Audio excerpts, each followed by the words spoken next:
just use a single approach to learning any new skill, whether that's in the classroom or learning on the job or learning even from just reading a book, then it's quite possible that that one approach doesn't get you as far as you need to get. The requirement dictates that you need to have a combination of approaches if you're going to meet your goal.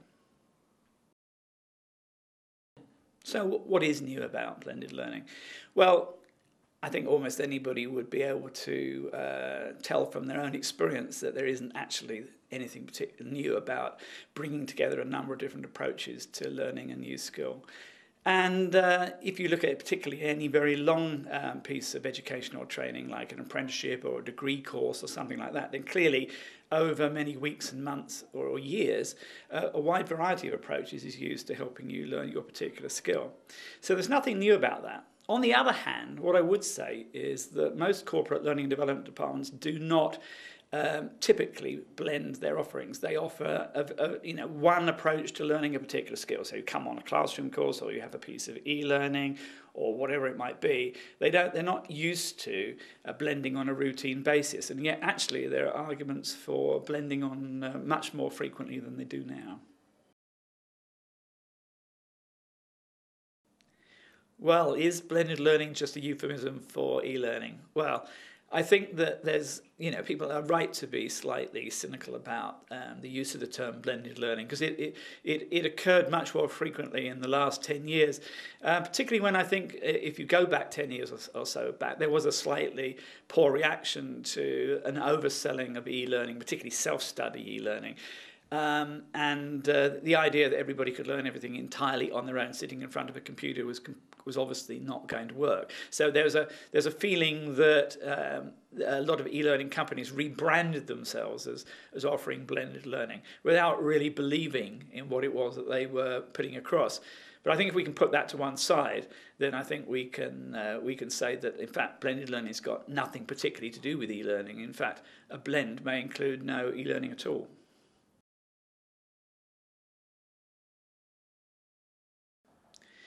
So is blended learning just a way of repackaging the old traditional formal approaches? I think that there is a reasonable case for that objection, in the sense that so many of the blends that you do see are just, say, a piece of formal classroom training preceded by a piece of formal pre-work that you do online, perhaps followed up by some very formal work that you do afterwards.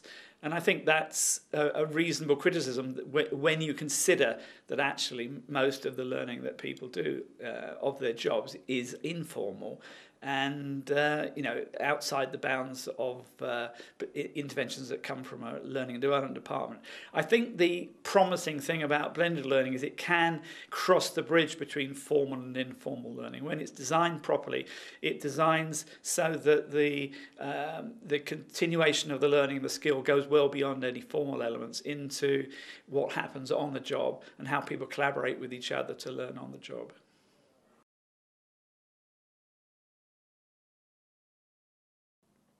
So when is blended learning appropriate? I think there's one key reason, and that is if you look at the requirement that you're being asked to deliver on, the learning that you're asked to implement, then if it's very simple, it's of one type, so perhaps it's just teaching people some knowledge and procedures, or getting them to practice a particular skill, then it's just one type of learning, and that one type of learning may well be tackleable with just a single approach. You might be able to do just some on-job training, just do some classroom work, just do some coaching or whatever it might be.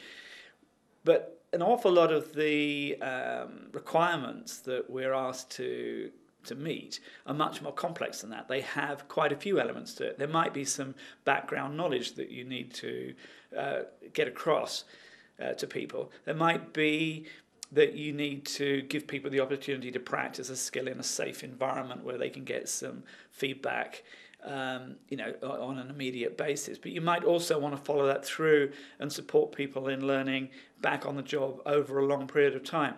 The more elements there are like this, the more likely it is that you'll need a blend, because you're not going to find one approach which is going to satisfy all elements of that requirement.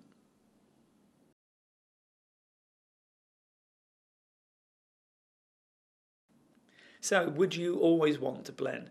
I think the answer is very definitely no, because there is a little bit of a price to pay with blending, because if you have more than one element to a solution, it's obviously more complicated to implement than if you're just doing one thing.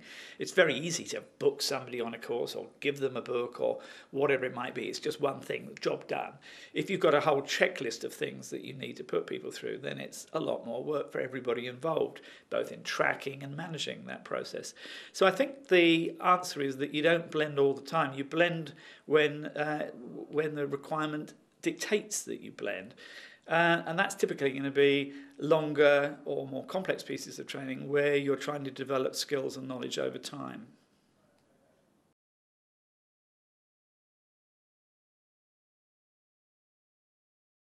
So how do I define blended learning? Well, there's no common agreement on what blended learning means. And if you were to look at the definition in the Wikipedia, you'd find a little bit of a mess of different approaches. I have a particular idea about what blended learning is. And I think it has two sides to it. On one side, it's mixing the context in which you learn. So sometimes you might be learning on your own, sometimes with one other person in a sort of coaching or instructional relationship, sometimes with a group of other people, with your peers. And I think when you mix those within a single intervention, then I think you can call that blending.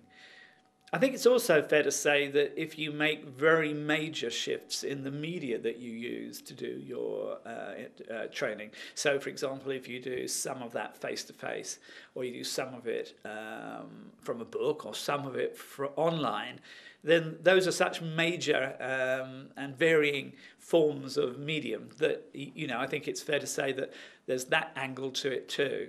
So in a way, you're doing two things. You're mixing the context in which people learn, and that's primarily about making the learning effective. And you're also mixing, in some cases anyway, the media that people learn from. And in that case, you're doing it to make it as efficient as possible.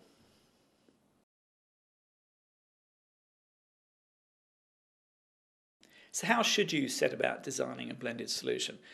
Well, unfortunately, there's no really simple answer. You can't go straight into the creative process, however attractive that might be, without asking some questions first. And I think there's three types of questions that you really do need answers to before you can really start to think about how you actually going to deliver your solution.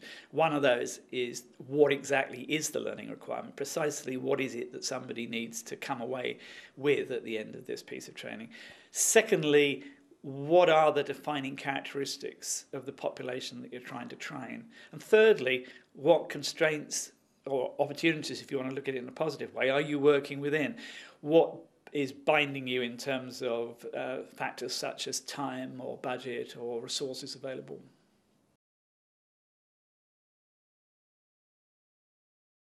So what impact does the learning requirement have on the decisions you'll make? Well, I think it's a pretty fundamental impact, because after all, your learning requirement represents the end point of what it is you're trying to achieve. And if you don't get that right, then the rest of your effort is, I suppose, wasted. The interesting thing about learning requirements is that they're not all the same. Might sound obvious, but when you look about it, it can range from, on one extreme, putting across some fairly straightforward knowledge, facts or procedures or principles, teaching concepts and so on, through to very, very different types of skills, practical sort of physical skills, everything from driving a tank to lifting a heavy object, whatever it might be. There are skills of interacting with people, and there are skills of interacting with information, what we call cognitive skills, which for many people is actually what they do on a routine basis. You're making hundreds, if not thousands, every day of little decisions, solving little problems. Those are skills that have to be learnt as well. And then there's a third dimension to learning requirements as well, which is people's attitudes to the subject that they're learning about. And if somebody has a negative attitude to the subject, I don't know, maybe they hate customers, or they hate computers or something like that, then if you don't overcome that obstacle, then you're not going to get them to listen to any of the other stuff. So the thing about the learning requirement is to try and work out what type of learning it is that you need to accomplish. And having worked that out is then to work out the right strategy for each of those different types of learning. And luckily, over the years, people have pretty well sorted out, I think, some good best practice guidelines for how you teach each of those different types of knowledge, skills or attitudes. And you can draw upon the recommendations from all sorts of past experience.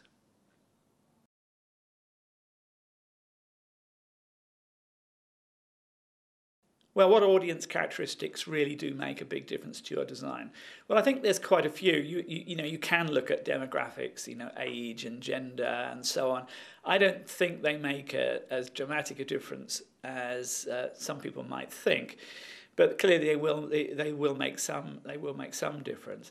I think there are two much more important factors to bear in mind. One is what prior knowledge or skill the particular learners in question are bringing into the course or whatever it is that you're putting together. That makes a fundamental difference, and that's because the more people know about a particular subject, the more experience they've had working in a particular field. They develop quite elaborate, what psychologists call schema in their brain, and that's very sort of complex models of how all the different aspects of what they do fit together. And they don't really have to think about it. For them, it seems fairly obvious how everything works together. When you're a beginner, you don't have any of those schema. You're starting from nothing. You have essentially no prior knowledge on which to build. And because all learning is essentially connecting to previous knowledge, you need a lot more help than somebody who's experienced. So it makes a lot of difference to know whether the people you're working with have a lot of prior knowledge or not. The other thing that makes a lot of difference is how motivated they are to learn this particular subject. Again, it seems fairly obvious, but it's very important. If they don't have the motivation needed to pay attention and really focus in on your subject, then somehow or other you're going to have to engage them. And that takes imagination, time and effort. If you're lucky enough that people are coming to you just dying to learn whatever it is that you're teaching, then of course you can get straight on with the job. You don't have to waste any time engaging them. I think those are the things that really make the most difference.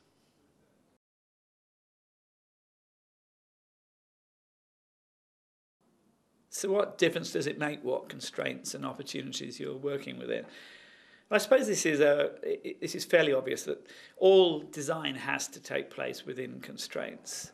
And even if you were James Cameron and you're directing Avatar for several $100 million, you'd still regard that you're having to work within constraints, at very least time constraints about when that film is going to need to be issued. Most of us are working in much greater constraints than that. And very definitely in terms of budget, in terms of time, in terms of the amount of time that students might be available to do our particular course. We might be working under constraints of the equipment and facilities we can use, the skills that we can have available to us, and so on. Now, what is the difference between a constraint and an opportunity? They're essentially the same thing. If you've got lots of money, it's an opportunity, and clearly that gives you design freedom. If you haven't got a lot of money, that's a constraint. So essentially, it's two angles on the same thing. Forces which are helping you in making your design, and forces which are acting against you.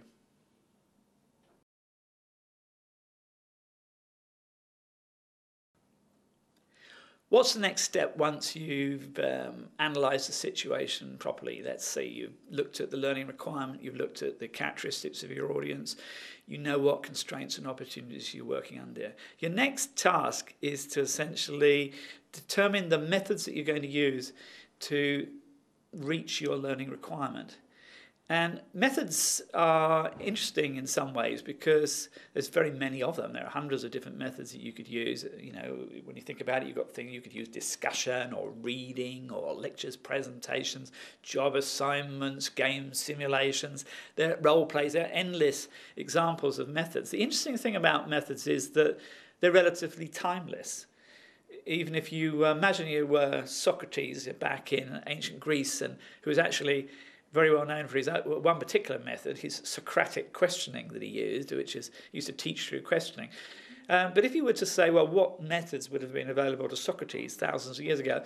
Very much, almost exactly the same methods that we use now. People haven't changed so radically in those thousands of years. So methods are relatively timeless. You're not, unless you're extremely brilliant, going to come up with a new one.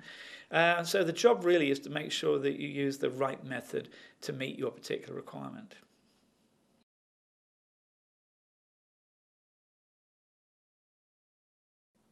Well, if there are hundreds of methods to use, you might find that a little intimidating. How do you choose which ones to use to meet your particular requirement? I think you can break it down into one or two major decisions, and if you make those decisions, then the detail can follow afterwards. One of the major decisions is about what I call the social context in which you think it would be best for people to learn. Do you think they would best learn this subject on a self-directed basis on their own? In other words, would they learn it best one-to-one with an expert or a coach or instructor? Would they best learn with their peers in a group environment? I think that sometimes you'll find one social context works for the whole job, but there will be cases when you'll need a combination, and that essentially is another way of looking at the idea of a blend. There is another decision that you can make which will sort of help you to find exactly the right methods to use, and that is in terms of your overall learning strategy. Now, I like to analyse them against a particular model which starts with exposition on one end, which is essentially just passing over the information in the simplest possible way, through to instruction, which is a much more organised and sort of process, the sort of thing that you would expect to find in a classroom or a workshop, through to guided discovery, which is where you're often throwing people into activities and then, if you like, drawing the learning out afterwards, right through to what is essentially just exploration, providing people with resources and saying, go on, use them as you wish. Now, these are four very different strategies, and again, you might choose one of them for your particular intervention, or you might choose a combination, which is another way of looking at blending.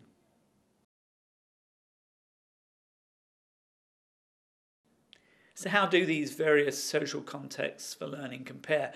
I think from our own experience, many of us will be able to draw our own conclusions here. But if you think about it, self-directed learning has some very obvious benefits in that people can learn at their own pace, which we know is something that learners prefer. It's less stressful and more flexible. They also have the option to learn in smaller chunks, which again is much easier than in protracted periods. Also, they have the benefit to learn when they want rather than waiting for someone to organise something for them. So self-directed learning has some advantages, but it has some big disadvantages too. It has, in some cases it can be rather isolating and you generally do want support of other people. And secondly, it can be hard sometimes to get the self-discipline together to actually get on and do that self-directed learning. There's always something else seems to be more important. So self-directed learning has some very obvious pros and cons. I think if we look at one-to-one learning, there's some very obvious arguments here. Learning on a one-to-one basis is very effective, it's very productive, but it's also very intensive. It does obviously give you a personalised experience because the person who's teaching you doesn't have to worry about anybody else, so they can give you exactly what you want, so it's going to be quicker and more focused, which is good. But on the other hand, you have got to get on with that person, and if they're not a very good teacher or they don't have a very useful perspective from your point of view, then it's not going to be as productive as you'd like. All of us have also had experience learning in a group. In fact, most of our education was conducted that way, and a lot of our learning at work. And it obviously has some advantages. You get the encouragement and support from other people. You get a bit of peer pressure forcing you to do perhaps a little bit more than you would do on your own. You get the benefit of multiple perspectives because sometimes other people can add considerably to what you learn over and above what is formal content of the course. You might even just, through serendipity, find yourself sitting next to somebody who's got some really valuable insight that they can offer to what it is that you're trying to learn. On the other hand, you've got to actually coordinate with all those people, which is can be a nuisance if you want to get on and learn right now. Sometimes other people want to learn more slowly and more quickly than you do. And so you're not the sort of focus of attention with group learning. But nevertheless, there's some significant benefits there. So I think the interesting thing about the social context is they all have something very valuable to offer, but they all have significant drawbacks if they're used for the wrong purpose. The art here is to use the right social context for the right aspect of your intervention. And often that means using a number of different social contexts to create a blend.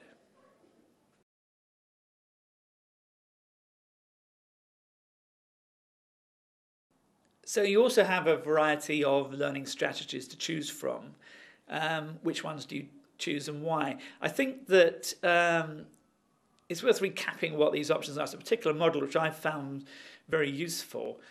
It starts in a very simple way with a technique called exposition, which is essentially just like delivering a lecture or giving people reading to carry out, or asking people to watch a video. It doesn't matter what it is, what the medium is. Essentially, the thing is that you, as a subject expert, have poured out what it is that you know into some form of content or some live event, and you're saying, come on now, take part in it. There might be a little bit of Q&A, but by and large, it's a one-way process. So it's a very teacher-centred approach, you might say, or an expert-centred approach would be a better way of putting it. In most cases, this is going to be overwhelming for people, just having to listen to a whole load of unstructured information is very, very hard work, and it overloads people. The people it does work for are people who are already experts. If you're already very well attuned to a particular subject and you've got that elaborate schema I was talking about earlier, which is helping you to understand the particular area in which you work, then you can cope with lectures, you can presentations, and with reading scientific journals, whatever it might be. You can do that because it's very easy for you to work out what's important, what's not important. You know what you do know, you know what you don't know. But for a novice, that's not really an acceptable technique. But nevertheless, it's one option we do have. I think the second option, instruction, is what most of us will be more familiar with. And that instruction could be in a classroom where you're learning in a group, or it could be a piece of e-learning where you're learning on your own, but it's still instruction. The difference with instruction is that it's not really the subject expert that's leading the process. It is an instructor or the designer of some instruction. And in that case, they don't have to be a subject expert. What they are an expert at is getting you to the end point of helping you to reach the particular learning objective.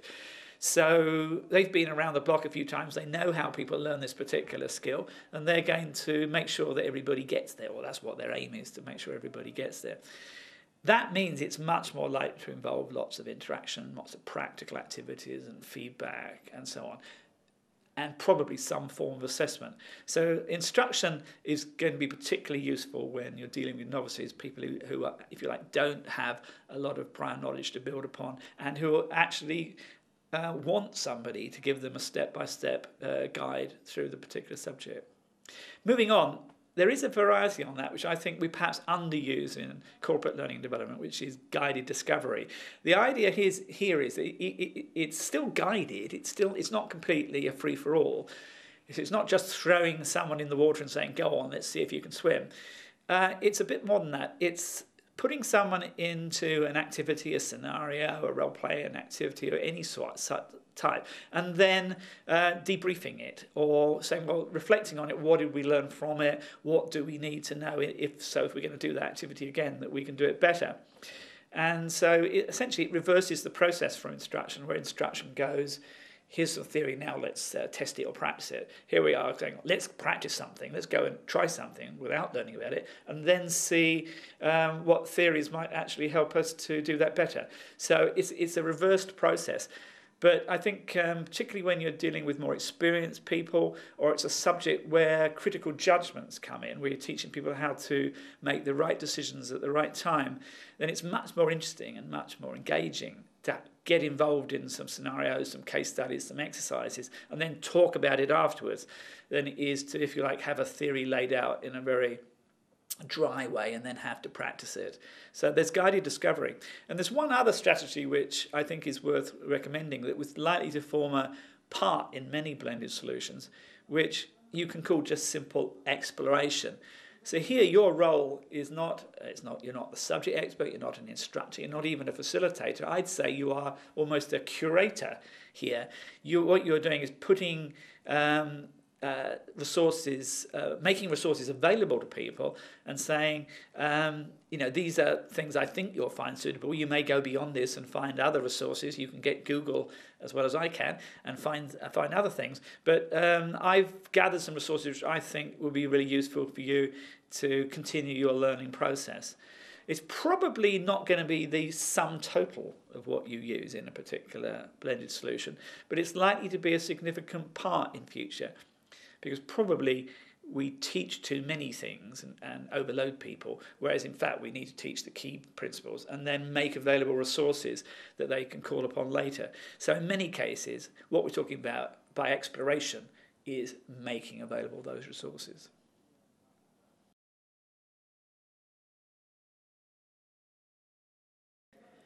You might be wondering how the social contexts and the learning strategies that I've just been talking about, are they different ways of looking at the same thing, or do they overlap in any way? In fact, they're quite independent concepts.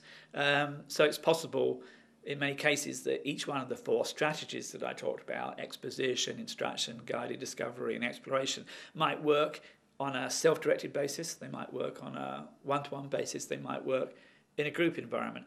So in fact, they're two quite independent decisions that you're making. So you could start off by looking at what do you think would be the right social context, and then saying within that context, what's the strategy that's likely to be the most effective. So you combine them quite simply.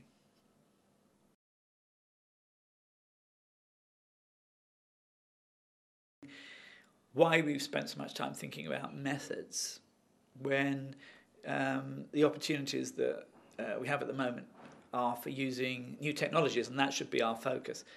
But I think there's a very good reason for doing that. That if we get focused on the medium, in other words, the channel that we're going to use to deliver our learning experience, whether it's online or face-to-face or some other channel, if we get too focused on that, we're jumping too far ahead of ourselves. Because one thing which I don't think is widely appreciated is that the channel that we use, the medium, is not a major influencer of the effectiveness of our solution. Well, the difference that the channel makes is in terms of the efficiency of the solution. So our first priority is not really about efficiency. The first priority is, will this work? Will people actually learn what it is that they need to learn? And methods are what determine effectiveness. That's a pretty well acknowledged output of the research, is that if you get the methods right, then it will be effective. So we delay our decisions about the medium until we know that we've got a solution that will work.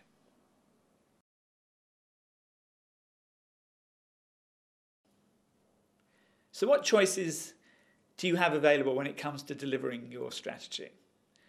Well, luckily, you have a considerable amount of choice, far more choice than you would have had even 5 to 10 years ago. I think that's largely, I suppose, because of the rise in use of the internet, mobile devices, personal computers. It provides so many more choices that a teacher or a trainer or a designer of learning experiences would not have had available in the past. I think it's fair to say there are probably 4 main media categories that you can look at. One being delivering your learning face-to-face, which of course is the traditional and default option in many cases, still has value. You've got the option of delivering using what I call offline media. In other words, media which don't require you to be connected to a network, so anything from books to CDs and so on. You've got the option of delivering online, of course. And fourthly, you've got the option of using telephones, and it may not be as major a media category, but it's one that we can't forget.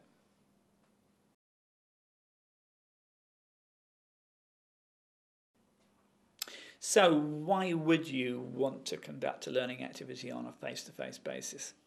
That's actually a much more complicated question than it sounds. It's very hard to pin down. But it's a very, very important question that I think we all have to figure out for ourselves. What difference does it really make being face-to-face, eyeball to eyeball?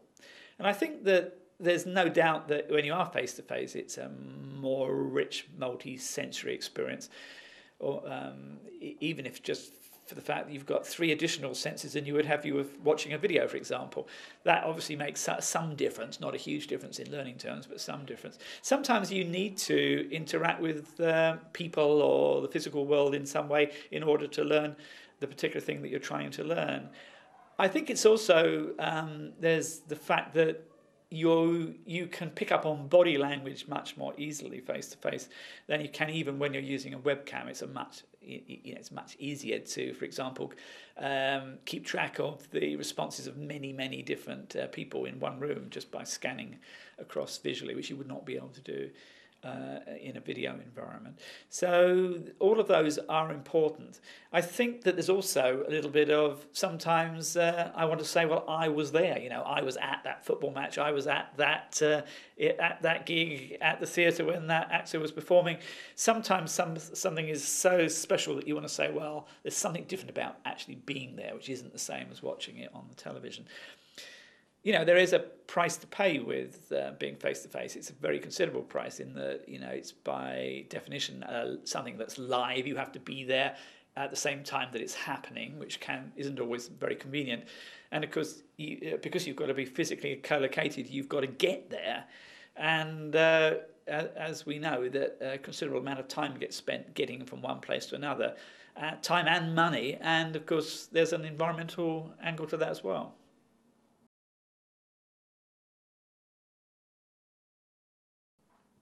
So what value do offline media have in what is now essentially an online world? Well, it's a good question. It's a diminishing value because if you look at the statistics, sales of books are going down in certainly physical books. Sales of DVDs are going down. Sales of CDs are going down because people are switching to the online world, at least for downloading the media. But I think we need to realize that even in that context, often those media are actually viewed offline. So you might download tracks from iTunes, but that's an online experience. But the listening to those tracks is offline. You don't have to be connected to the internet to listen to them. So it's just an alternative form of offline device. So something like a podcast might seem online in some respects, but it's actually, when you listen to them, it's offline. When you watch videos which are stored on your computer, that again is offline at that point.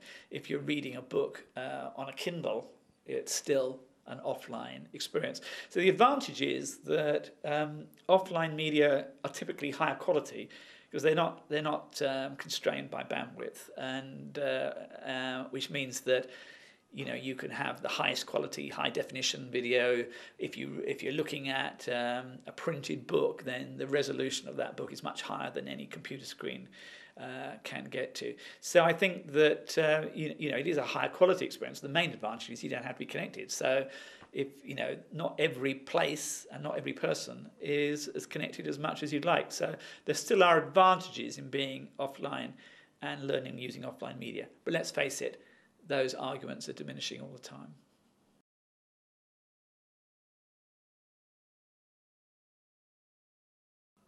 So, surely online delivery is fast becoming your default choice. Well, I think that's fair that, so many more aspects of our life can be conducted online, not just the accessing of content, whether that's textual content or video, audio or graphical, whatever it is, but our collaboration with other people, so much more of that is taking place online. And that's for a very simple reason, that the scale with which we can interact with content or people is dramatically increased just by the nature of online storage and online connectivity and the number of people who are connected to the internet. But also by the fact that it frees us up from the constraints of having to be in the same place, and which, as we know, is expensive and time-consuming to be in the same place as other people.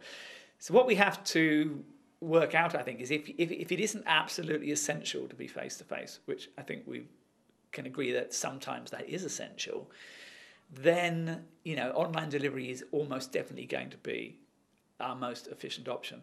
So I think we should be looking to that as our second choice.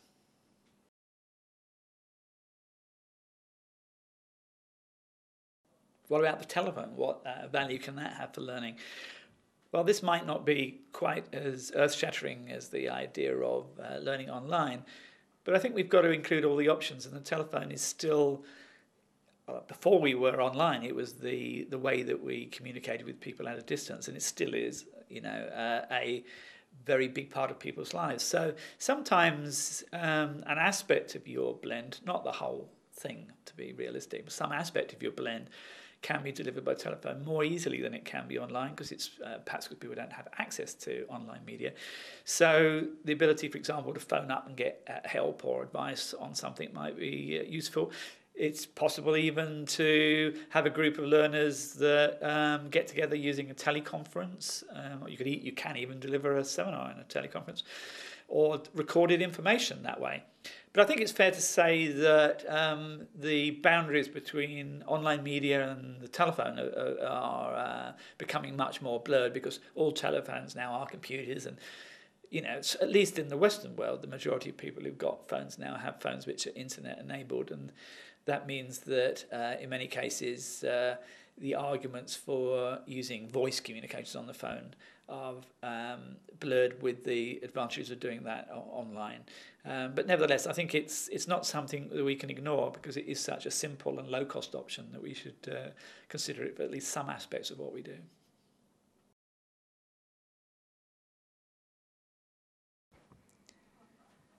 So our last consideration has been media. You might wonder why that is. Well, it's a good question, because in many cases in real life experience, the reverse happens. We start with media. We start by saying we're going to write a book on this subject. We're going to create a piece of e-learning. We're going to design a classroom course. The danger of doing that is that we're jumping to a solution without really understanding our problem. We don't know enough about the learning requirement. We don't know enough about the audience. We don't know enough about the constraints and opportunities available to us. We've also, and most importantly, we could have not properly thought through what's required to make this an effective experience. In other words, we haven't thought properly about the methods that we need to employ. So you could get yourself into a situation where you have decided that you're going to do a piece of e-learning, when in fact it could be that a collaborative group experience is the ideal way of teaching the particular skill that's necessary to meet your requirement. You sort of locked yourself into a medium without actually first thinking about the strategy that you need to employ. So for that reason, we treat media as the last consideration, because essentially the medium is a choice about efficiency. It's not a choice about effectiveness.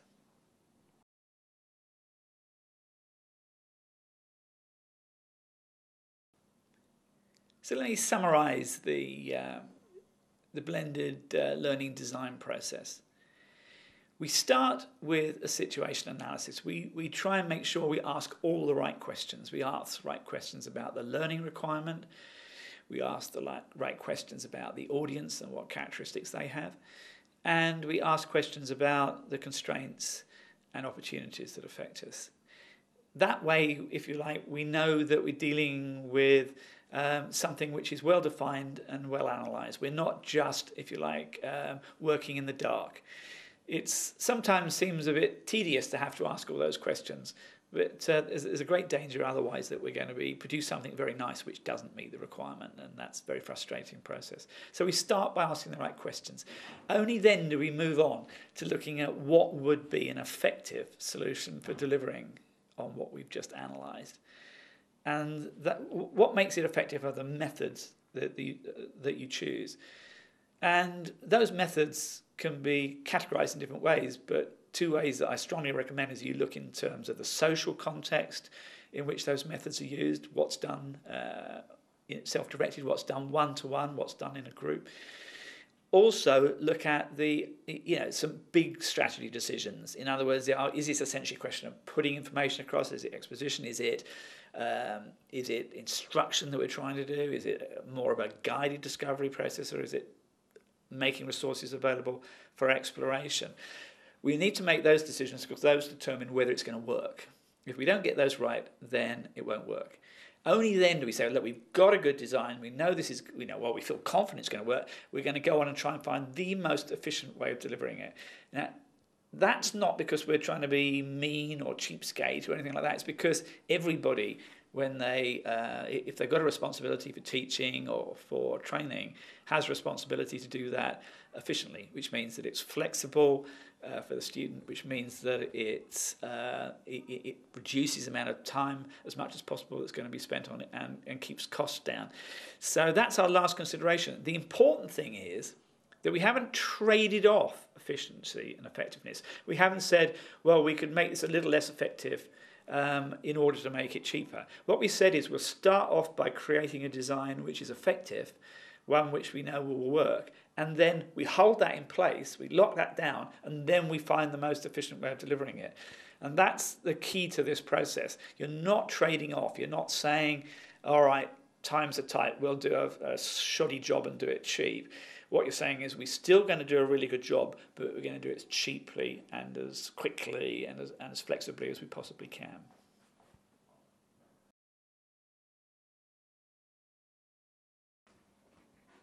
So what guarantee is there if you go through this process that you're going to end up with a solution which is effective and efficient? Well, unfortunately, there is no guarantee, because even though the process is a logical one and it should help you to come to sensible conclusions, there's still an awful lot of judgment along the way. Now, maybe at some time in the future, someone that will develop an algorithm whereby we just type in the answers to some questions and out will come a design. But at the moment, it's too complex a set of variables to expect that to occur. We have to use our judgment and our experience and particularly our knowledge of the organisation in which we work and the types of people that we're going to be, who are going to be our learners. So there's no guarantee, but then it's not a one-off job, if you like. This is something which can go through many iterations. It's quite possible that you could analyse your situation and then come up with several different blends and look at which of them are going to be the most practical and efficient to implement, and then select one that you work on further. It might be that even that one you refine, through discussion and getting feedback from other stakeholders, and that you make quite a few changes to that design before you finally go ahead with it. And that's not the very end, because you learn through experience. You implement the blend, you find that some aspects of your blend work well, some aspects of the blend less well. It's not a project with a particular finish point. This is an ongoing process. You can be continually refining that blend. One of the advantages of a blended approach is that because it's very modular, you're almost by definition dealing with a number of separate elements. You can just tweak those elements which you think aren't working as well as you'd like, without having to worry about all the others. So it's an ongoing process of refining your blend, and it's still a huge amount of skill and judgment required. So there's plenty of scope for the designer to create something which is entirely individual.